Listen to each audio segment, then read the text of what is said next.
Without further ado, let me introduce these lovely ladies here with our first panelist of Diamond Nurse. So Diamond is best known as a digital marketer, entrepreneur, and mother to her 1-year-old daughter, Emerald. I guess 3 years old now. That might have been a little outdated there. So she is the chief social media strategist at our company, Diamond Mine LLC, a social media management services firm. And if you guys joined the webinar a little earlier, you find out that during the pandemic, Diamond learned that she likes to actually work out from home, and now she's obsessed with Peloton yoga. Our next panelist is Robin Pugh, and she's the president of Queen Associates, Inc., an award-winning technology consulting firm headquartered here in Charlotte.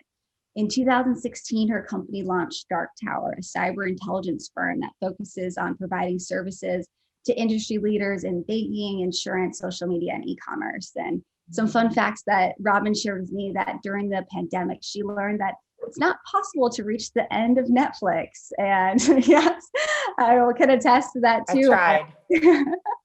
And that she balances that, guys, with this next one, that her husband and her started learning Mandarin together over a Zoom class. So wow, it's very impressive.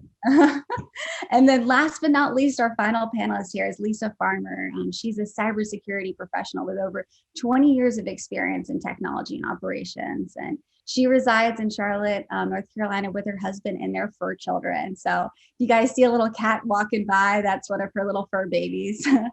And her fun facts from the pandemic is that she finally got into the habit of reading and read the book 10% Happier by Dan Harris. Highly recommend that if you guys haven't read that. But really that drove her to fully embrace meditation. And Lisa has now started to take small 10 to 15 minute breaks every day to do some mindful meditation exercises. So thank you, Lisa, for getting us into that Zen moment here.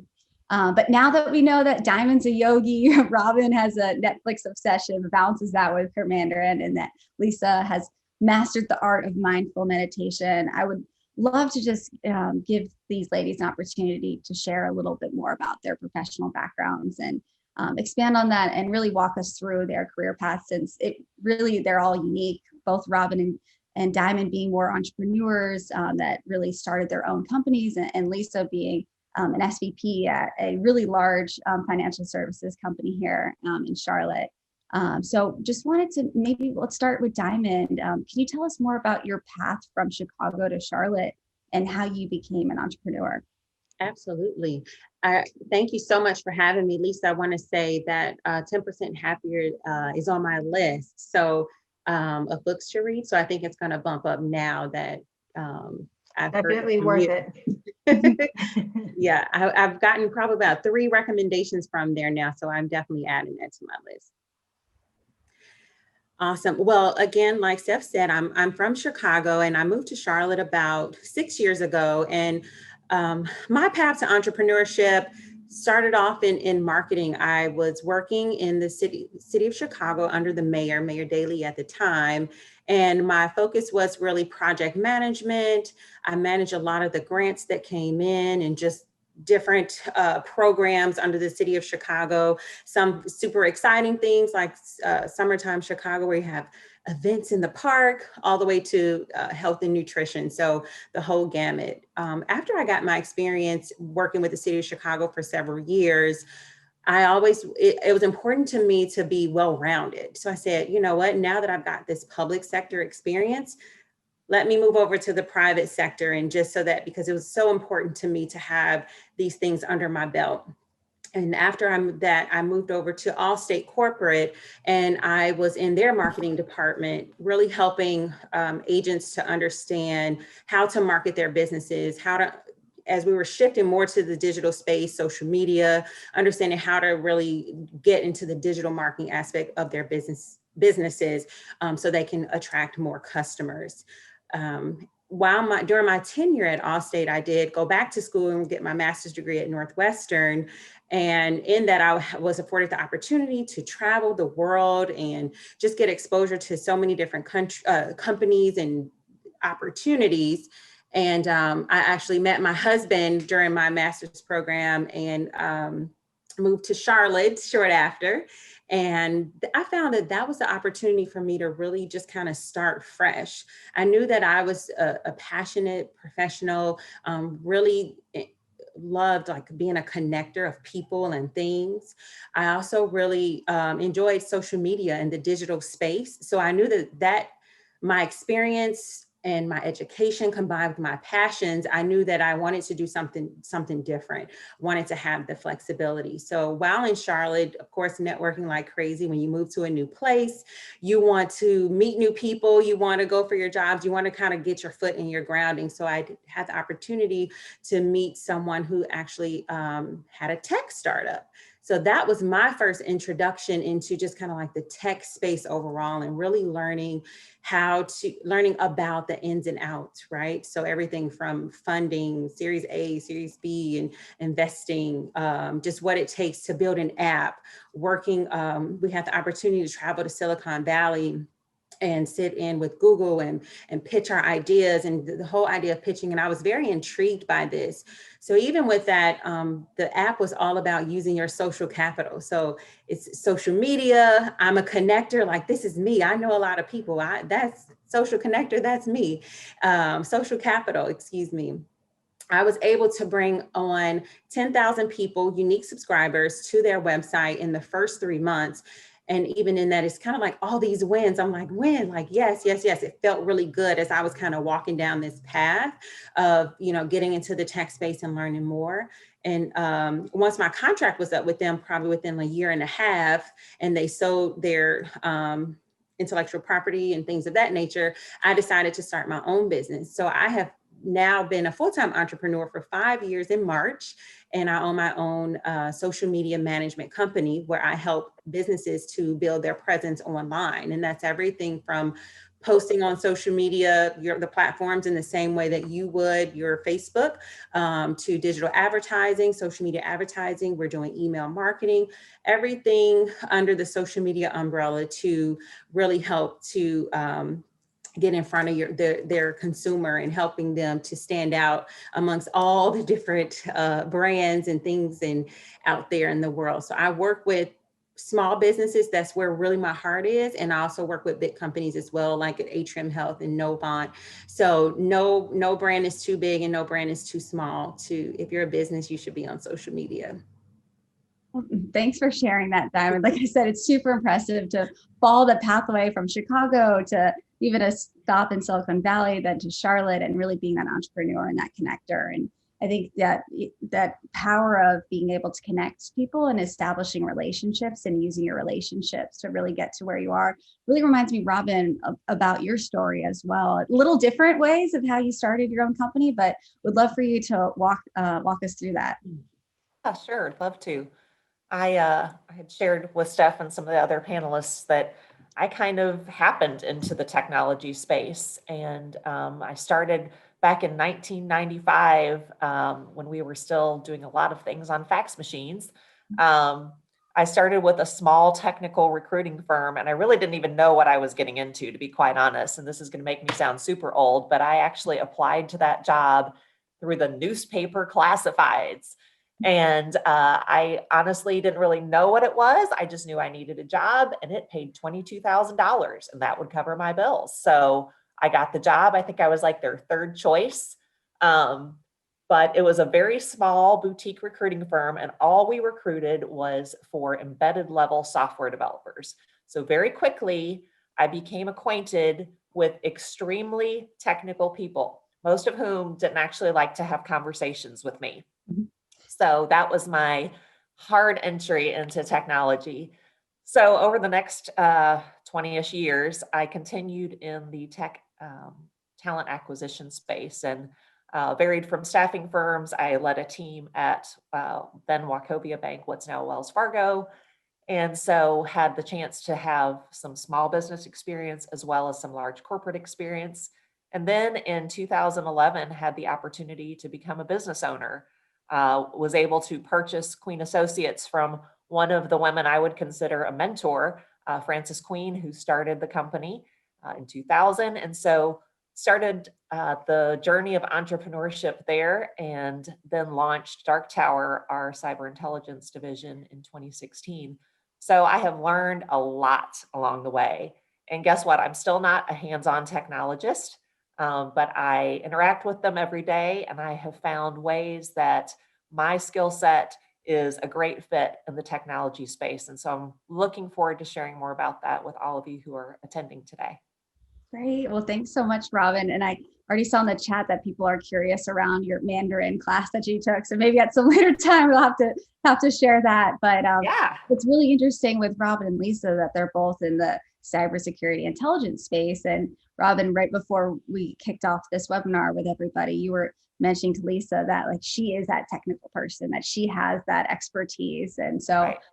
Lisa, I would love to kind of hear your story as well as somebody coming maybe in the same field, but from a different perspective. Yeah, definitely. And apologies for the cat that you probably saw walking across the desk. I think the pandemic has created some very codependent pets in my household. So I took a little bit of a non-traditional path. When most people were going off to college, I wasn't sure what I wanted to do. So I went and got a job and started my career right out of high school. Maybe about 5 years in, I realized it was that I needed to go to school and wanted to get more focused on my career. So while working full time, I put myself through undergrad, and then eventually went on to do my MBA. And at that point, I was with the company I was with at the time for going on 16 years. Had done various technical project management type of roles. The company had over the years acquired several other smaller companies. So I did a lot of the technical transitions and acquiring, bringing the new companies, the smaller companies, and kind of took I had several different roles within the company. And I got to a point where I realized kind of at a ceiling, didn't see too much more potential of growth in the company. It was more of an old school kind of environment there, where very frequently I was the only woman at the table. Very frequently I was not taken seriously, or my opinion was not held to the same level as my male counterparts. So I knew it was time to make a change. So at the age of 35, and being the primary income of within our family and with a mortgage to pay, I took a leap of faith and became an intern at Bank of America as part of their technology MBA program. That was probably the biggest risk I've ever taken in my career, and it ended up paying off. But it was one of those things where you just have to kind of trust your gut and trust your instincts and know when it's time to move on. Looking back, I probably waited a little bit too long, but ultimately it was the right move for me to make at the time. And since then, I've grown my network and opportunities in various different roles since I've been, the 6 or 7 years I've been at the bank, and just continue to build on my experience. Since I've been with Bank of America, I've also pursued and completed a second master's degree in the cybersecurity space. So I've spent the last three-ish years in the cyberspace, the first 2 years in an operational risk role, so kind of a second line of defense position. And now I'm in we refer to as the first line of defense, and in an actual cybersecurity role focused on identity and access management. Awesome. Thanks so much, Lisa. I mean, so just want to take a pause there and just say, like, man, these ladies, you guys have had such diverse and unique career paths, and just where you've gotten to is so impressive. I'm looking at the chats here, and people are already asking around, like, your journey's so cool. I can't wait to hear more. Thanks for sharing that. So just wanted to pause there. But it's clear, all of you guys are all really successful women. And Robin, I kind of want to know what's your secret? How much of your success is attributed to luck or hard work? Or would you say that there's a couple attributes that you tie back to things that have really made you successful? Wow, I think that's a great question. I think there is a good balance of luck or good fortune or blessing, whatever you want to call it, and hard work. There's no substitute for hard work. And all of the women that I would consider mentors, and not just women, but men, that I would consider mentors and inspiration to me throughout my career. One thing they have in common is hard work. And I don't think that means that you're not smart about it, that you burn yourself out and your family suffers. I think you have to be smart about it, or else you're not going to achieve anything. You're going to end up wrecking yourself physically and mentally. So, let's be careful with what we mean by hard work, but that there's no substitute for that. But I think, and Diamond, you mentioned a lot being a connector. No matter what your focus is with your career path, there has to be some element of relationship focus to that. And that doesn't mean that everybody's a, raging extrovert. Certainly not. We all have a unique makeup that God has given us. And if it's introverted, that's great too. You can still be relationship focused, but if you're missing out on investing in relationships, you're going to miss out on those luck opportunities that come along, because I think a lot of them, they have an expiration to them. So you better take advantage of them while they're there, because they will pass by. So having the foresight to see that it's an opportunity, investing in the relationships that will connect you with those opportunities, and good relationships where you could say, hey, this opportunity came along. Help me evaluate. Is this right for me? Should I go for it? Is it a good risk to take? All of those things come into play. Great. And I just wanted to dive a little deeper. We got a question from the audience here from Cynthia, and she asked, what avenue or channel have you found to be key to your networking growth? So Robin, just thinking about that as spending the time investing in those relationships, is there anything that you could share as a tip for success around an avenue or channel that you found to be key for networking? For me, it's been varied. I think just keep your head up all the time. Always be looking for those good mentor relationships and good business relationships. I've certainly done my share of networking events, and I'll be honest with you, I'm pretty extroverted, but I walk into those, a room full of 300 people where you don't know that many of them, and it can feel really overwhelming. And honestly, I feel like, that's just not my jam. I would much rather go into a situation where maybe it's a little bit less of a volume situation, and be able to connect with somebody in a small group or a one-on-one. I've made great business relationships at church. I've made great business relationships at my gym. I'm one of those CrossFit crazies, and I think we all have a little bit of a similar personality. And so I've met a lot of really like-minded people there. So I think keep your head up, because you're going to run into people at maybe unexpected times, and some of those can turn out to be your best relationships. Yeah, and if I could just add, I will say when I first came to the bank, there was a heavy focus on networking, and I'm more of an introvert. I'm slightly on the introvert scale of the Myers-Briggs analysis. So for me, it was very awkward. I hated it. I dreaded it. I had so much anxiety over networking. But then I found my groove and making those connections was. So I watched some of my peers do this, like, oh, I've met with 150 people in the last 2 months, and they have a list, and they're keeping track of what roles these people are in. And I'm just thinking to myself, what are you going to do with that 150 people? Like, that's great that you went and met all those people and they might remember your name. But for me, it was more about the quality of the relationships I was building than pure quantity. So folks, like, who are the people? I might meet a lot of people at an event, but there might be one or two that I really connected with, or that I recognized they could challenge me, or that I could learn from.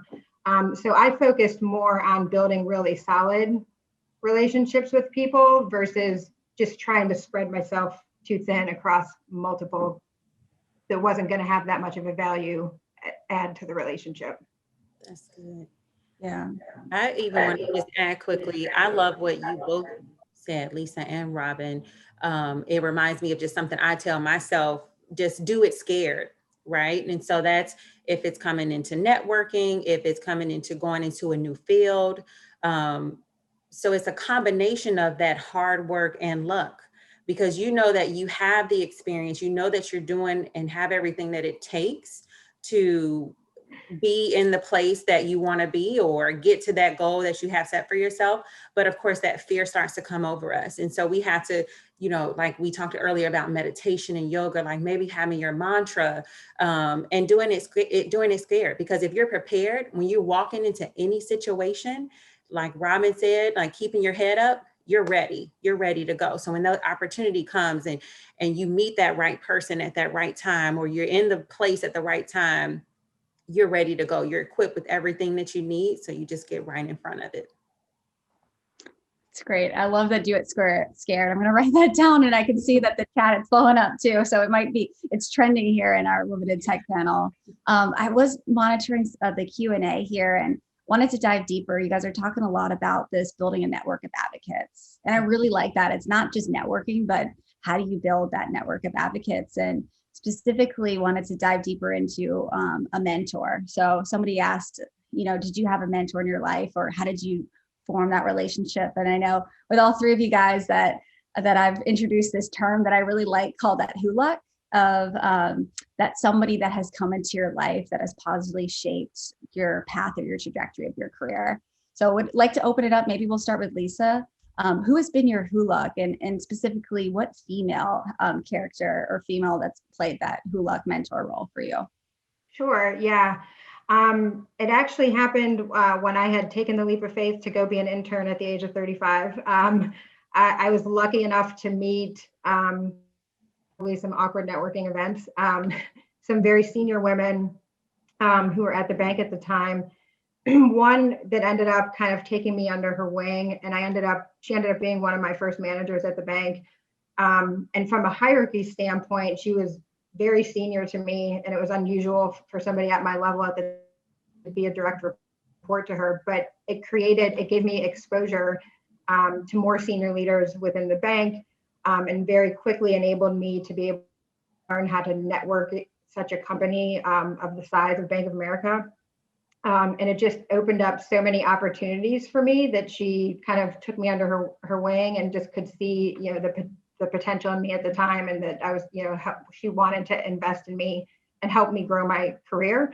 And that was a complete luck situation, I think, that I met her. And I met several other extremely talented and also very senior women at the bank who ultimately became my sponsor throughout my years within the company. That's great. And Diamond, you have a similar story too with your mentor. I would love for you to share that. I thought that it was so powerful around at the beginning of your career, having somebody take a chance on you that was very senior and maybe not somebody who you would particularly think to as a mentor. Absolutely. And I'll say my mentorship experience has been twofold. So starting with my first career experience working at the city of Chicago, the chief deputy officer became my mentor in an untraditional way, or probably ways that we most wouldn't like to have that happen. My name kept coming across her desk on, you know, I had requested in my first few months if I can get some time off to travel to Asia with my master's program. And then I don't know if you ever experienced, sometimes we get into a role and our managers may have an attitude about a project that's just kind of blasé, for lack of a better term. And I took on that same attitude about the project, but come to find out that it was a major project and it came down from the mayor. And once again, my name is across the chief deputy's desk. And she's like, okay, who is this Diamond person? What is going on? I want to say my name came across her desk in the first year that I was there, probably 3 or 4 times, literally, where I was called into a meeting. And one, I had to pitch on why they should pay me while I'm away in Asia for a month in school. And then why I didn't do this project to the liking, or, you know, making it a priority. I completed the project, but it wasn't a priority for me, just because I was going on the same attitude. So once I got the opportunity to sit with the chief deputy, we just clicked right away, just, you know, being from Chicago, both being, you know, from the South Side. And we just had so many things in common. And she took me under her wing and just really saw more in me that I probably saw in myself at the time, and continued to put me in positions to give me more opportunities, and even kind of told me, saying, I see something greater for you than just continuing a path, working in city government. Nothing that if that is your path that you want, that's absolutely fine. But she would push me and encourage me to do more. So that's how the mentor relationship came about with us. And she's still a very good mentor of mine to this day. And I would say the other side of that, when it comes to like building that relationship, I really learned about the mentor, mentee, and then even a sponsor relationship through my husband and his time at the bank. And his mentor, John Tutors, who's also a wonderful family friend. I wouldn't even put friend on it. It wouldn't even define it, but I was able to watch and see their relationship grow over time, and just kind of see how they interact both in the boardroom and outside of that, and just really see, from the side of what my husband would do to cultivate that relationship at Bank of America, and even outside of that as well. And so that you would go from just kind of like that mentorship then to that sponsorship level. And so I was able to learn even more of just watching those interactions and being consistent, being a person of your word, integrities, and following up. You as the mentee really have to lead that relationship of what you want from your mentor. And I think that that's something that could be missed sometimes. So you have to know what you want and get out of the relationship once you have that connection.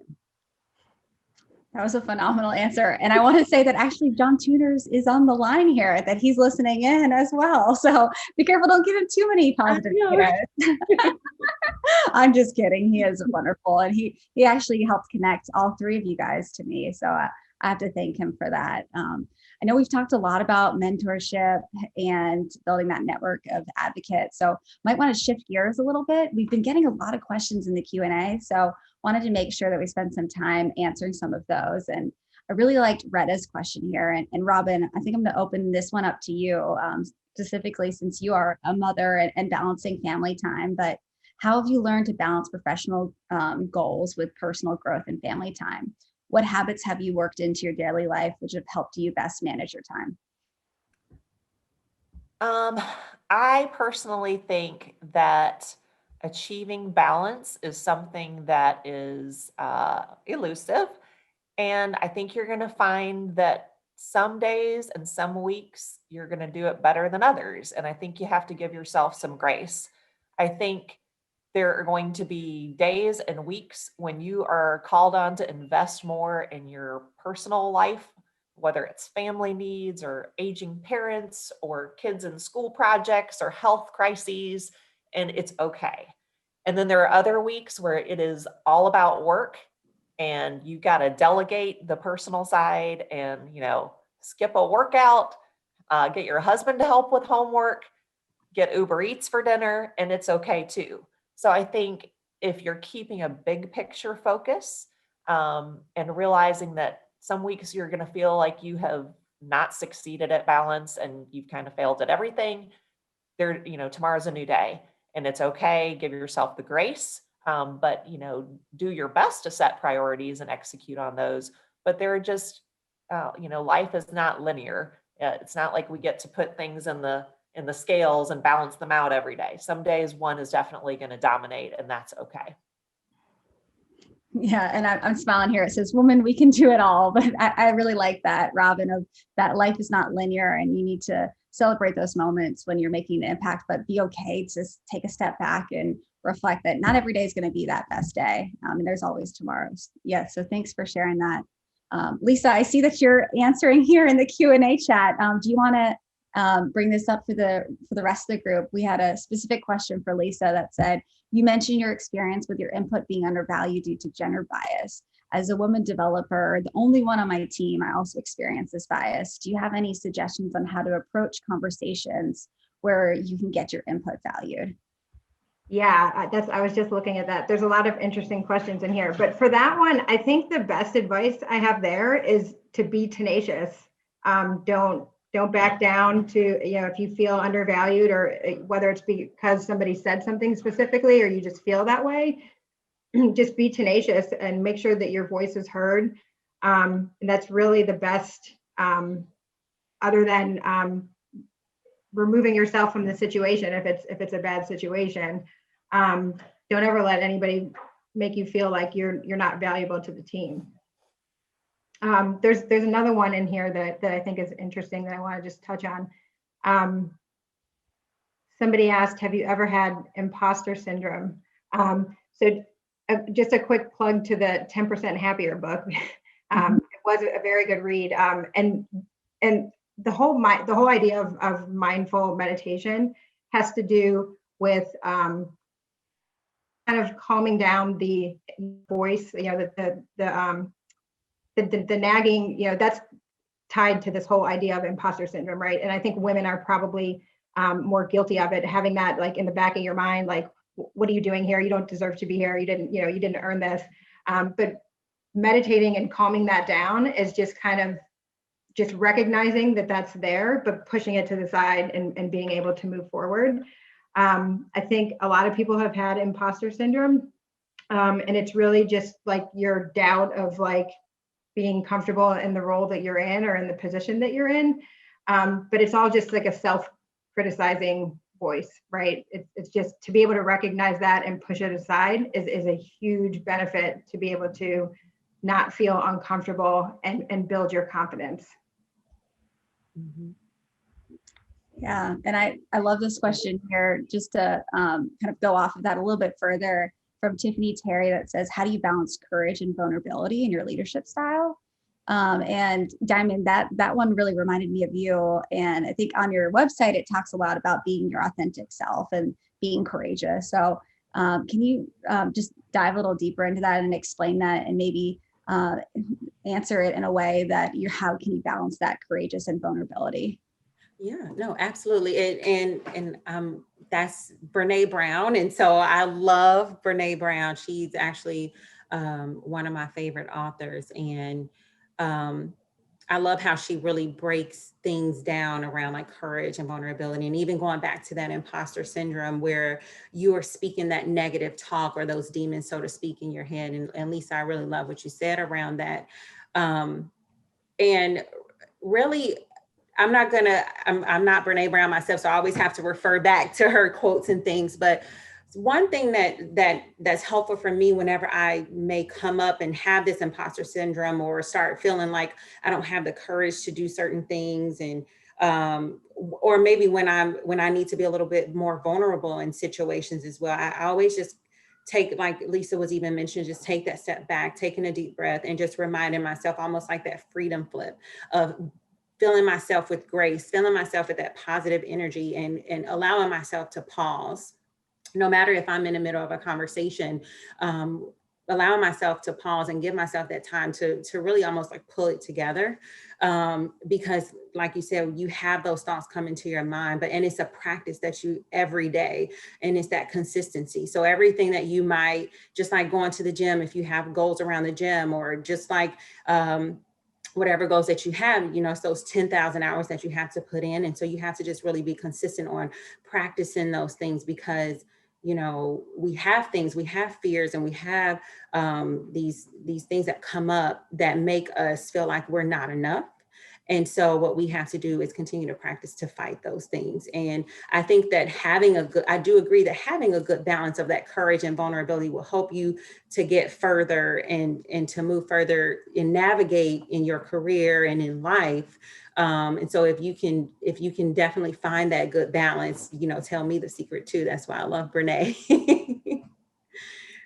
Yeah, this is really powerful. And I just want to say that we're totally going off script. And I love this because of all of the questions that all of the audience is bringing in here. And it's powerful to show like this is an event like this is something that we don't really have all the time, and it's needed. And like just by seeing the participation and the engagement from you guys, I just wanted to say thank you to all the audience, that it's been phenomenal.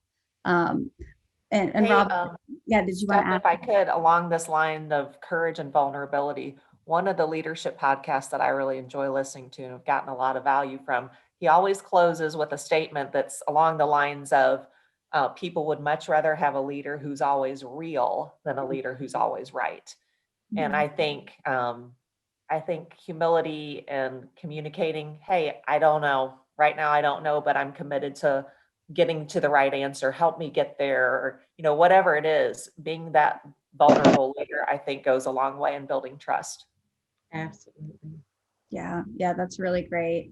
And Robin, I want to keep you here and ask you another question too that I saw from Jasmine, where she said that I'm not a techie person, but I want to enjoy learning more about the industry. And something that resonated with me with you is that you introduce yourself as like, I'm not a technical expert, but here I Right. am now running my company in cybersecurity, where, that is to me the epitome of what the direction of where technology is going. So as somebody like yourself, could you share how you entered into the tech industry and kind of walk us through that to Jasmine's answer or question? Yeah, I think the two big buckets I would put out there for you as you're considering learning any new field. First of all, be a reader. Read as much as you can about whatever topics are facing the particular industry that you're interested in. So if you're looking at cybersecurity, there is a plethora of information out there. You could spend all day, every day reading. So back to the balance conversation. So reading is one thing, and the other thing is listening. Learn to be a good listener. And I think that might be a 2021 issue. We need a lot more listeners out there, folks. And honestly, I think that's one of my strongest skill sets is listening. You don't always have to be the voice. Sometimes you need to be the ears, and you learn a lot more when you're listening than when you're talking. So learn how to ask some open-ended questions, and then really listen for what the answers are. And if you're talking to people that you respect and who've been successful in the field that you're pursuing, you're going to just increase your knowledge bank so much through reading and listening. So I think it's a simple place to start. Yeah, that's really great. I love that of listening more and taking a step back. I know we've talked a lot about females and empowering females and navigating that career path, but thought this one was interesting. Another question here in the Q&A chat from Rima that said, what advice would you give the men on the call today to support and more importantly, champion women? Wanted to open that up to maybe Lisa, if we could hear from you. I've been fortunate to have a lot of men in my career that have been supportive. I'll call out yet again John Tutors, who's on the call, for being one of them. And I would just say, not only just being there to support women, but sometimes being like the nudge that sometimes we need. I know I've had a few points in my career where I needed that nudge, or I thought if I just put my head down and did the work that somebody would recognize, and that's how I would get ahead. So having nudging people kind of out of their comfort zone to then be able to further expand your career, I think sometimes is needed, and just recognizing some of the differences between men and women, and what makes us feel more vulnerable in situations that men might not feel that way. Yeah, that's Robin and Diamond. Anything else you want to add to that? I agree 100%, Lisa, with what you said. And I think the biggest thing for me is just kind of leading with empathy. So that would be something just kind of always coming, like you mentioned, Lisa, that vulnerability. And, Robin mentioned asking that question is not necessarily coming in with maybe some preconceived bias, but if you can really come in with that, empathetic heart and and listening and knowing, and I think that's one of the first step into how we can get rid of some biases and things like that. And you'd be surprised on what, you can be the student and the teacher at the same time. Mm-hmm. Yeah, I think we've talked a lot about in our Who Luck segment, who are the women who are inspirational to us. But boy, men who mentor females are invaluable. It's a different perspective. Your experiences are different. And I think investing in females from a mentorship perspective is really valuable. And I would encourage every woman to not only have female mentors, but have male mentors as well. And I just want to clarify, one of the things when I was younger in my career, I think we get confused about mentorship and then like career help, like help me get a job. And that's, if you go into a mentor relationship with the attitude that this person's going to help me get my next job, I think it sets the tone for a different and potentially shorter term relationship, because most likely that person is not going to get you your next job. They're going to help you, in so many ways, but it may not be getting your next job. And you'll be so disappointed that they're not going to get you your next job that you will be tempted to invest less in the relationship. So make sure to set your expectations correctly, women, going into a new mentor relationship, that what are your goals? What do you want to learn from this person? But it shouldn't be just help me get my next job. That's good. Yeah, I think like just keeping with that theme, and the idea of like building your network, not only of mentors, but also like peers. I think it's important, whether it's men or women or women only, to have a network that is diverse. So in different ways, right? So you should have people that are peers, but there should also be people that are both senior to you and junior to you. Like I've got a pretty solid network of women right now where, you never know what's going to happen, or, what path people are going to take, what role you end up in, what organization is going to change. And at least once a quarter, something comes up where I think of somebody in my network that would be good for a role, or vice versa. And that's really like those opportunities, whether you want to call that luck or just strategically having the right people in your network. I think it's important to have that diversity, and don't just focus on, I need all these people to be senior to me because that's going to help me grow my career. That's not always the case. Yeah, I want to carry the diversity theme a little bit further. And Robin, you shared this quote with me that really stuck in my mind, and we talked about this a couple weeks ago. But that diversity drives dimension along with creativity. Can you share a little bit more what that meant to you and why you use that quote? Yeah, absolutely. I think, and it has played out so beautifully at Dark Tower. The work that we do is cyber intelligence work. So basically, you have teams of analysts who are kind of like detectives, and they're searching for information on a particular topic. And where diversity comes into play is we all have a background that informs the way that we operate, whether it's the way we think through a problem, the way we communicate a solution. Like,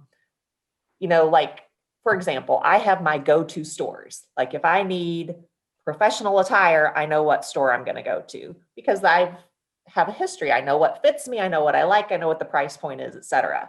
Well, you probably have your own go-to, and it's going to be different because it's based on your background. So in a work situation like ours, we need people to think about problems from every angle. So if everyone I hire is just like me, around my age, white female, socioeconomic class is similar. If we're all thinking about a problem the same way, we're going to present a result to our customer that is really flat and really empty, and we're going to miss so much. But if we're building our teams with people who think differently than we do, whose go-to store is different than mine, whose problem solving and communication and really key to this is generational too. I'm 47 years old. I told you guys I started my career with fax machines. So clearly I'm going to approach things differently than someone who's in their 20s and someone who's in their 60s. Let's not forget, we have a whole generation of workers that are older than we are, that have valuable perspectives to bring to the table. So diversity is truly a multidimensional thing that provides so much benefit to our teams, and the end result is to our clients. Our clients are going to get a much better result if we're really focused on representing every demographic in the way that we drive out the solution for them. Hope that makes sense. It does. That's so powerful too. I don't even want to try to recap any of that. Just leave it as is. I think Diamond, did you want to add to that diversity question? I think Robin hit it spot on. I was just sitting here nodding like, yes, I agree. Couldn't, just diversity in thought, diversity in experience. And I love just some of the terms that she used. Like if if everyone is just like you as the leader or whatever the case may be, you're going to provide results that are flat. And, you know, we want things that are well-rounded. We want to be able to have our thoughts challenged. We want to be able to, you know, to be able to think different so we can grow. And if we don't have those different experiences, we won't have them. I love, Robin, how you mentioned, you know, that it's not just about the younger demographic and what's new to come, but also our more experienced, you know, that's very much important too. And when it all comes together, that's how you build that diversity. So it's very multidimensional. And I saw somebody pop something about unconscious bias in the chat. And I think that's really important to think about. Let's focus on the fact unconscious. We have to be very intentional to ensure that we are building diversity all around us. I forget what book I was reading, but it was talking about how we tend obviously to hire people like us. You sit in an interview and you're like, oh, I see myself in this person. This is where I was 20 years ago. And you get all excited and emotional about that. And you know what? Maybe you need one of those. But more than likely, you need someone who's not like you 20 years ago. You need somebody who's approaching it totally differently. And maybe it's more work to build a relationship with that person. And maybe it's more work to figure out what makes them tick. But that's really something worth investigating. You've got to, you know, don't get lazy with those kinds of decisions, because the lazy decision is hiring the same cookie cutter over and over and over again. And you get the, you know, the mass produced result. Nobody wants that. Yeah. And just want to look at the time here. It's only, or about 8 minutes left. I can't believe that the time has gone by so fast. And there's still so many more questions from the audience and the participants that they've sent in. So I think we're going to have a part 2 of this or something similar. But I do want to open up this question, and I see John is commenting. It was actually a question from him at the way beginning too. Let's talk about paving the path and developing the female leaders of tomorrow. So wanted to take a moment for Lisa, Robin, and Diamond, for all of you guys to answer this, but how do leaders like yourself pave the way for the next generation of female leaders? Maybe let's start with Lisa. Yeah, and I kind of touched on it a little bit earlier with kind of focusing on developing your network and having females at different levels be part of your network. But then also just being an advocate, I think, is the biggest thing. That's the most important thing that I've seen translate into helping, the younger generations kind of pave their path. Personally, in the last 2 years, I happen to have interns that were both females. And the one, when she was entering her initial password, had to enter her birth date, and it was the same year I graduated high school, which made me feel really old. But she brought so much to the table when it comes to just how the younger generation thinks and works. And I think it was a mutually beneficial relationship for both of us. But I stay in touch with the people that I work with, and try to encourage them through their careers and help them navigate, through the company. But I think it all just comes down to being a good advocate. Great. And Diamond, what about yourself? How do a leader like yourself pave the way for the next generation of female leaders? Absolutely.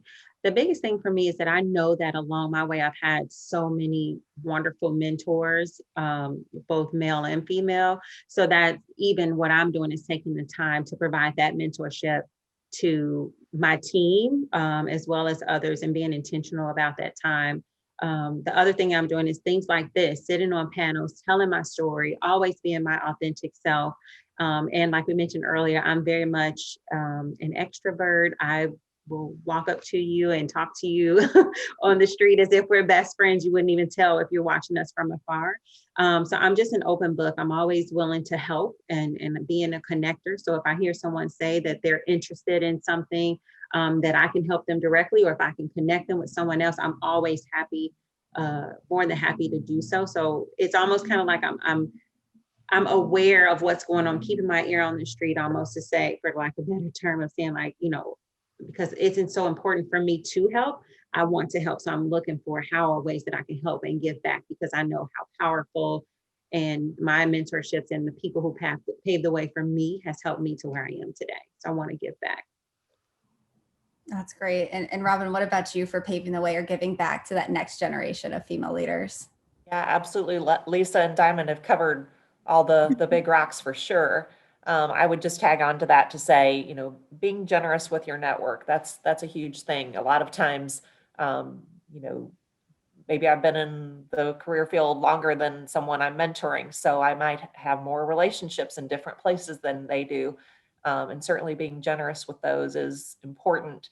I think being honest with someone you're mentoring as far as the failures that you've experienced in your career. I have learned more from my failures than I have from my successes. And I don't really like to think about those, but those painful lessons are the ones you don't forget. And those are the ones you grow from. So, you know, do a guy a favor and help them avoid those missteps that you've made. And I think also being honest with them with areas that they need to improve on, areas to develop. You know, mentorship is positives and negatives. And we don't grow if we're constantly getting compliments. But, you know, learning to present that in a way that is instructive as well as edifying and helping them realize that everybody has shortcomings. Here's a way to get beyond them. Yeah, this is phenomenal, guys. And I know we're getting towards the end of our time here together, but it looks like we have time for one more question. And one that I saw that came in here from Rima around, what if you found works in small ways to change our reality of the limited representation of women and minorities in tech? And I think, Diamond, I might bring this question to you as somebody that has an all-female team, if you could answer that. Yeah, absolutely. I think the biggest thing when it comes to kind of making those small changes is actually speaking up. You know, if you see something or if they're, you know, and you want to make a change, maybe bring it to your managers or whoever it might be, their attention or your mentor's attention, and try to get understand how you can navigate that to make a change. I think sometimes we're, as humans, are operating and we're really only thinking about ourselves and what we have to do. It's nothing against anyone else, but it's really like I'm in my own lane, and this is kind of like I'm single focused.